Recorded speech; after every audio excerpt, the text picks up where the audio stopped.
अथ सत्यार्थप्रकाशः चतुर्थसमुल्लासः धर्मविषयः।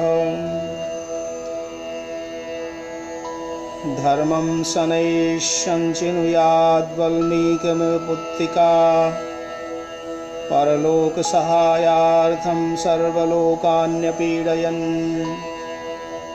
नामुत्र हि सहायार्थं पिता माता च तिष्ठतः। न पुत्रदारं न ज्ञातिर्धर्मस्तिष्ठति केवल। एकः प्रजायते जन्तुरेक एव प्रलीयते। एकोऽनुभुङ्क्ते सुकृतम् एक एव च दुष्कृतम्। एकः पापानि कुरुते फलं भुङ्क्ते महाजनः। भोक्तारो विप्रमुच्यन्ते कर्ता दोषेण लिप्यते। मृतं शरीरमुत्सृज्य काष्ठलोष्ठक्षमं क्षितौ विमुखा बान्धवा यान्ति धर्मस्तमनुगच्छति। मनुस्मृति के इन श्लोकों में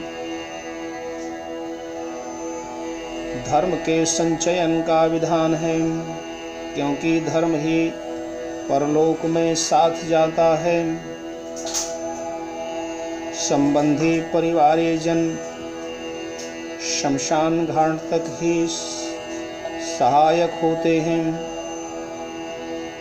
परंतु परलोक में धर्म ही अनुगमन करता है। तस्माद् धर्मं सहायार्थं नित्यं सञ्चिनुयात् शनैः।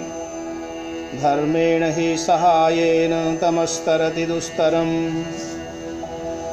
धर्म प्रधानं पुरुषं तपसा हत किल्बिषम्। परलोकं नयत्याशु भास्वन्तं खशरीरिणम्। दृढकारे मृदुदान्तः क्रूराचारैरसंवसन्। अहिंस्रो दमदानाभ्यां जये स्वर्गं तथा व्रतः। वाच्यर्था नियताः सर्वे वाङ्मूला वाग्विनिस्तृताः। तां तु यस्ते नयेद्वाचं स सर्वस्ते कृन्नरः। आचाराल्लभते यायुवाचारादीप्सिताः प्रजाः। आचाराद्वनमक्षय्यम् आचारो हन्त्यलक्षणम्। मनुस्मृति के इन श्लोकों में शनै शनै धर्म के संचयन का विधान है। धर्म के द्वारा ही दुख सागर को जीव तरसाता है। धर्म प्रधान पुरुष को अंत में मोक्ष परमात्मा की प्राप्ति होती है। दम और दान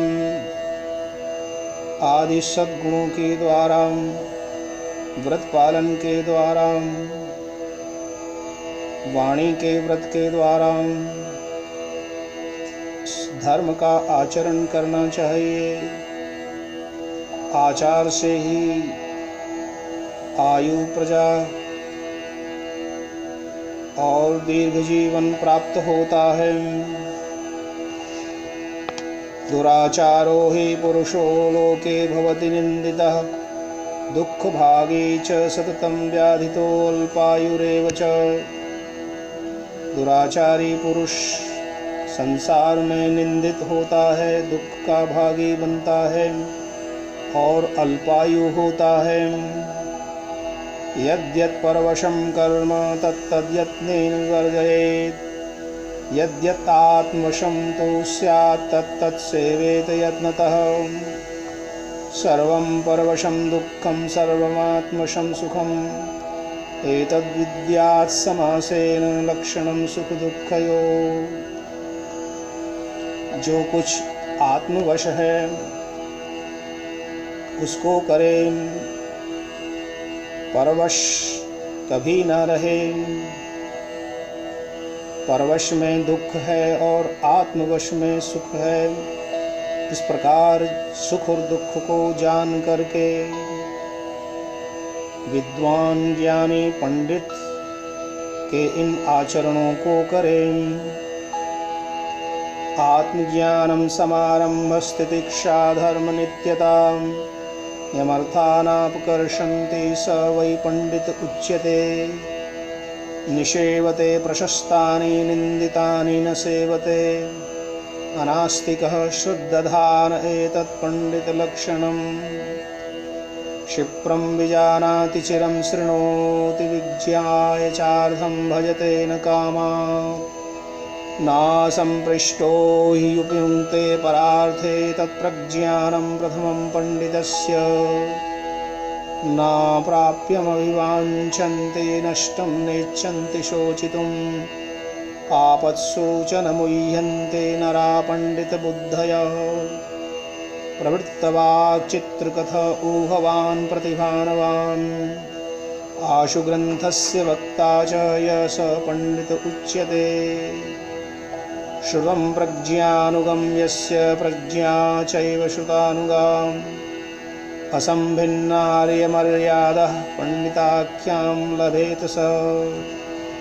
ये सभी महाभारत उद्योग पर्व विदुर प्रजागर के श्लोक हैं।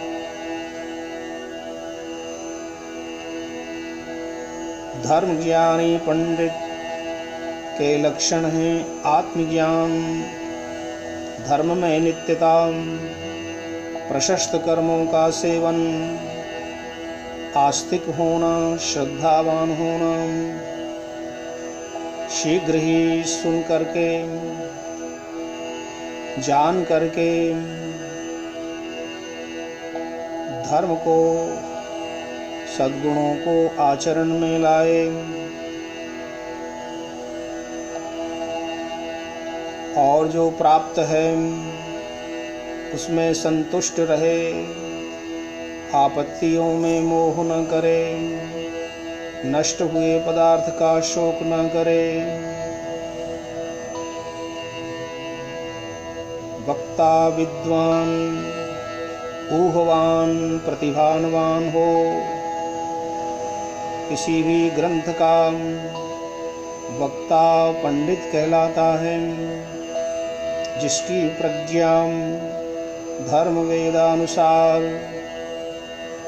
आर्य मर्यादा अनुसार चलती है, उसी को पंडित कहते हैं। इसके विपरीत मूर्ख अर्थात मूढ़ के लक्षण हैं। अश्रुतश्च समुन्नद्धो दरिद्रश्च महामनः अर्थांश्चाकर्मणा प्रेप्सुर्मूढ इत्युच्यते बुधैः। अनाहूतः प्रविशते अपृष्टो बहुभाषते अविश्वस्ते विश्वसेते मूढ़चेता नराधमम्। जो दरिद्र हो, मन में बड़े बड़े संकल्प करता हो, जिसने वेद शास्त्रों का स्वाध्याय न किया हो, अर्थ की कामना करता रहता है, बिना बुलाए प्रवेश करता है, बिना पूछे बहुत बोलता है, विश्वास न करने योग्य पर विश्वास करता है, उसे मूढ़ मूर्ख कहते हैं। विद्यार्थियों को, विद्या प्राप्त करने के जिज्ञासुओं को इन दोषों का परित्याग करना चाहिए। आलस्यं मदमोहौ च चापल्यं गोष्ठिरेव च स्तब्धता चाभिमानित्वं तथा त्यागित्वमेव च। एतैवै सप्तदोषा स्युः सदा विद्यार्थिनां मता। सुखार्थिनः कुतो विद्या कुतो विद्यार्थिनः सुखम्। सुखार्थी वा त्यजेत् विद्यां विद्यार्थी वा त्यजेत् सुखम्। जो विद्या प्राप्त करना चाहता है वो सुख की कामना छोड़ देवे। जो सुख की इच्छा करता है उसको विद्या प्राप्त नहीं होती है। इसलिए आलस्य आदि मद मोह को त्याग कर, चपलता चंचलता को त्याग करके विद्या की प्राप्ति करें।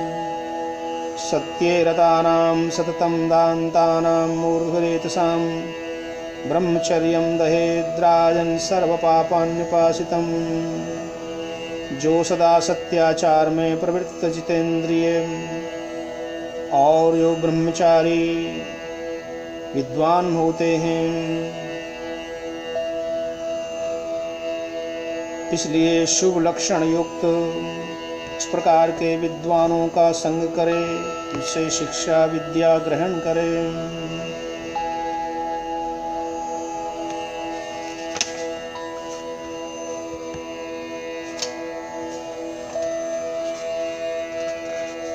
अथ विवाह विषयः।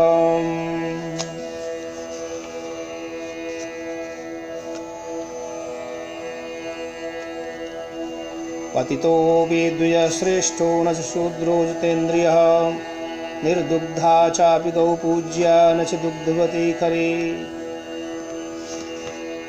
यथा नदी नदा सर्वे सागरे यान्ति संस्थितिं तथैव आश्रमिणः सर्वे गृहस्थे यान्ति संस्थितिं।